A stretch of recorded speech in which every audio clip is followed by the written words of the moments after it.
Hello, English 1 Honors class. I apologize that I'm not in today. I don't know if you can possibly hear my nose and throat and totally caught a cold. I was with my niece and nephew this weekend and they were both under the weather. So guess what? You guys are actually going to get ahead on homework, all right? So normally you would have done this tonight, but we are going to do this together in class and get through as much as we can.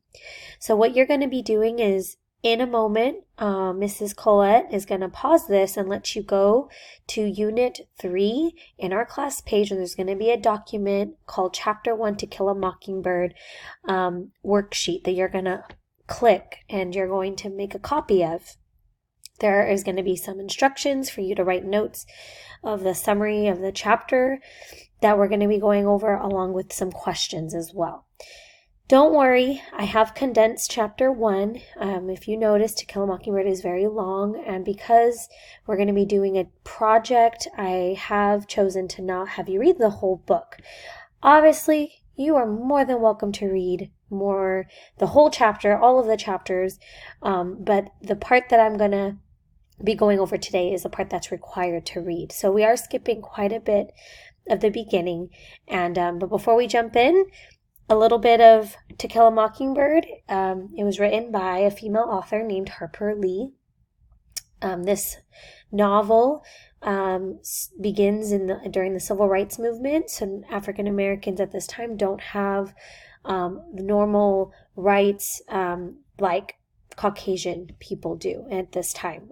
They didn't. It was they're highly discriminated based on their skin color, and this is basically what we're going to be focusing on this unit of this idea of inequality and how we need to have compassion regardless of where we're from, the color of our skin.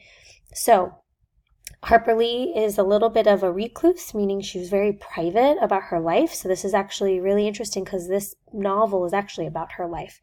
So we're going to jump right in. So what we'll be reading today is a summary of chapter 1. And Scout is our our protagonist. She is our female young girl narrator, and everything in this novel is from her point of view. All right, so you have to put yourself in the mindset of a child, because she is a child in this novel. So a lot of the things the way she thinks of things, isn't quite mature because she's a kid.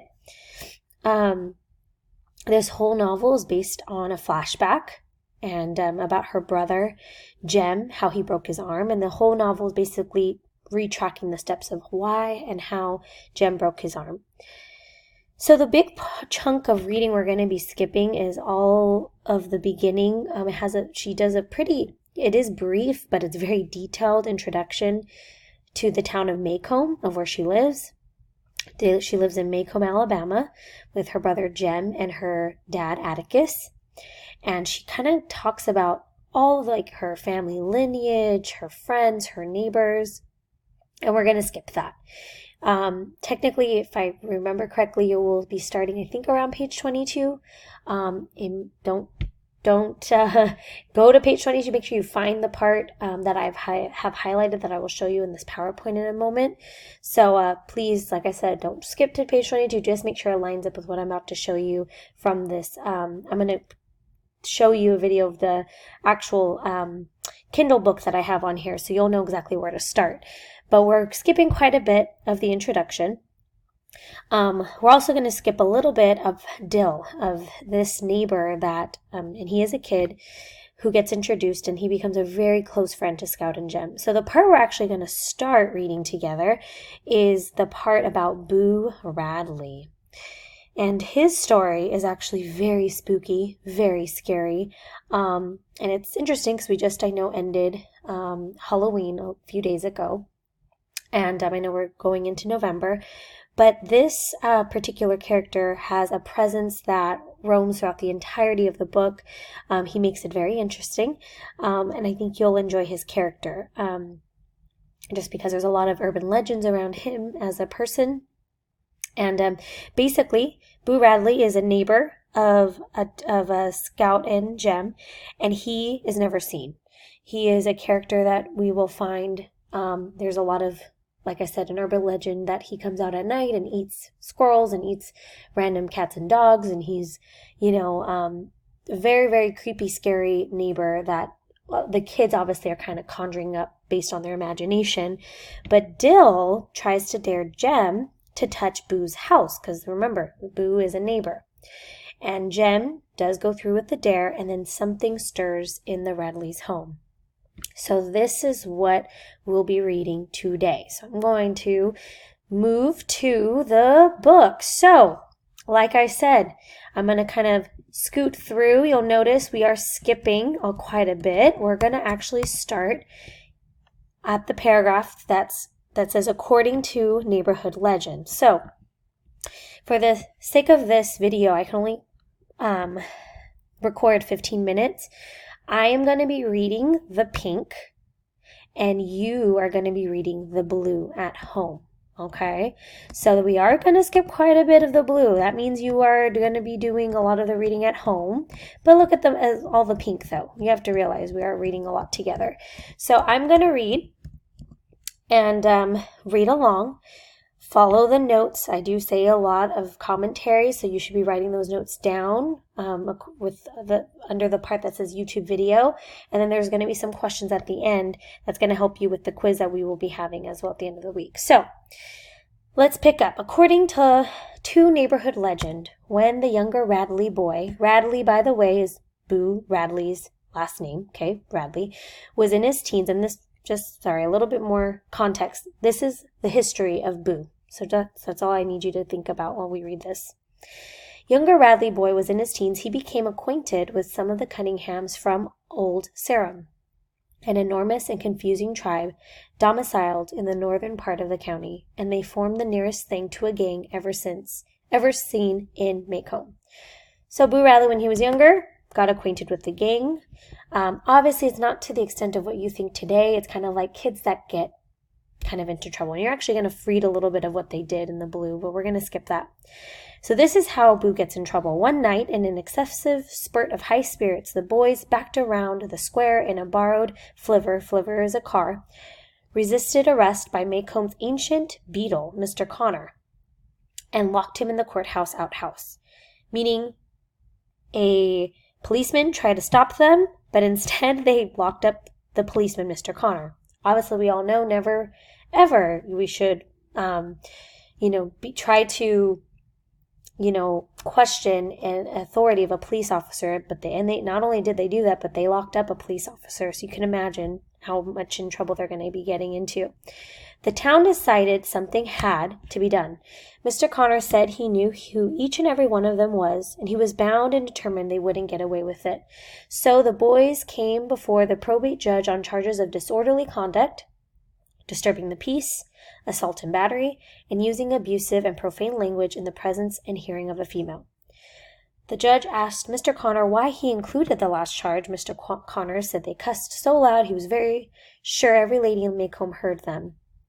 The judge decided to send the boys to the State Industrial School, where boys were sometimes sent for no other reason than to provide them with food and decent shelter. It was no prison, and it was no disgrace.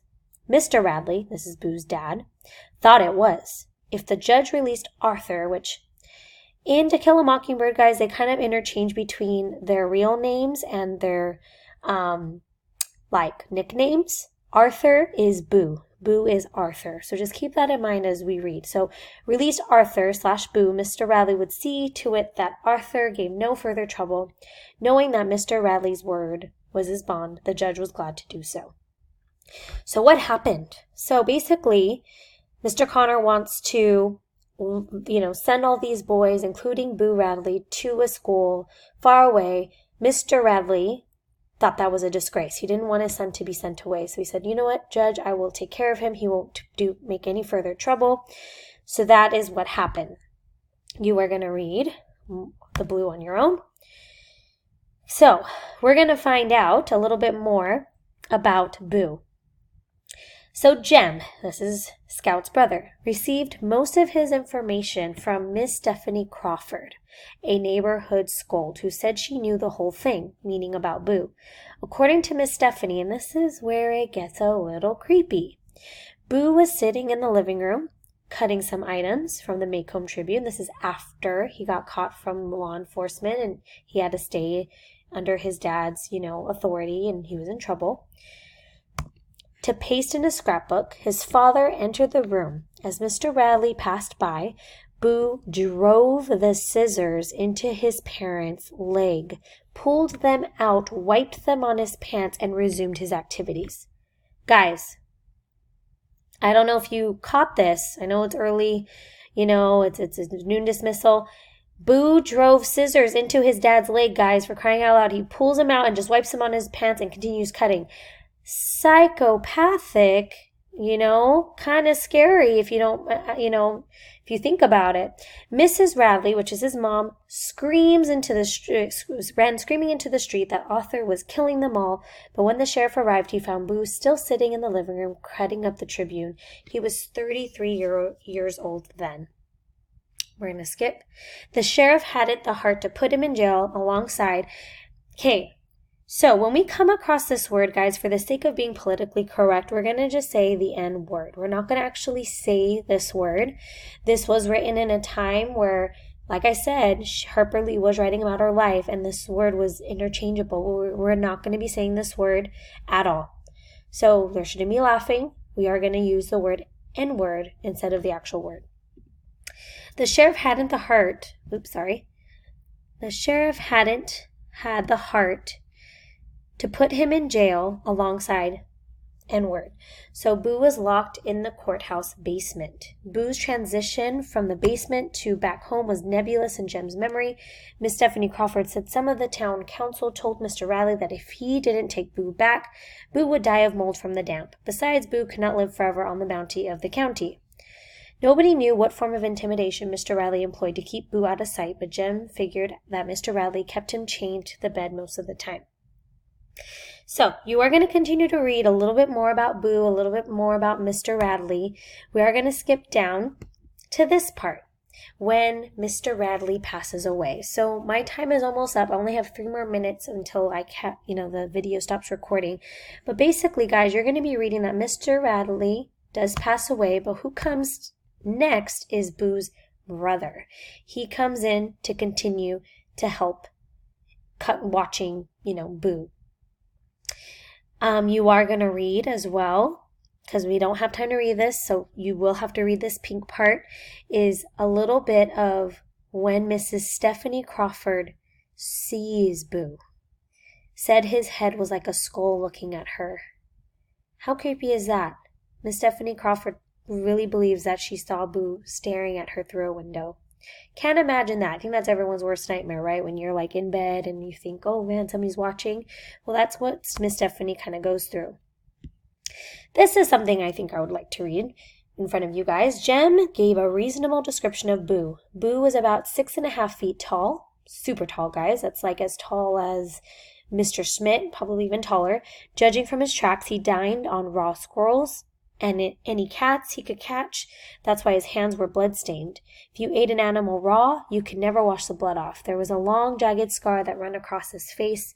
What teeth he had were yellow and rotten. His eyes popped, and he drooled most of the time. So we're going to skip through. Basically, the part that we're going to be having you guys read at home is the part where Dill tries to tell Jem to touch the door of the house. And Jem goes back and forth, says he doesn't want to, but then at the very end he does. And this is the part we're going to end off together, and you will read all the parts that we didn't get to read, including any pink highlighted parts, okay? This is when Jem decides to go with the dare. Jem threw open the gate and sped to the side of the house, slapped it with his palm, and ran back past us, not waiting to see if his foray was successful. Dill and I followed on his heels, safely on our porch, panting and out of breath. We looked back. The old house was the same, droopy and sick, but as we stared down the street, we thought we saw an inside shutter flick. A tiny, almost invisible movement, and the house was still. Ooh, creepy, guys. Well, please answer the questions, write some notes of what you heard on the YouTube video, and we will see you guys on Wednesday. Pray that I feel better. Miss you all very much, okay? Have a great day.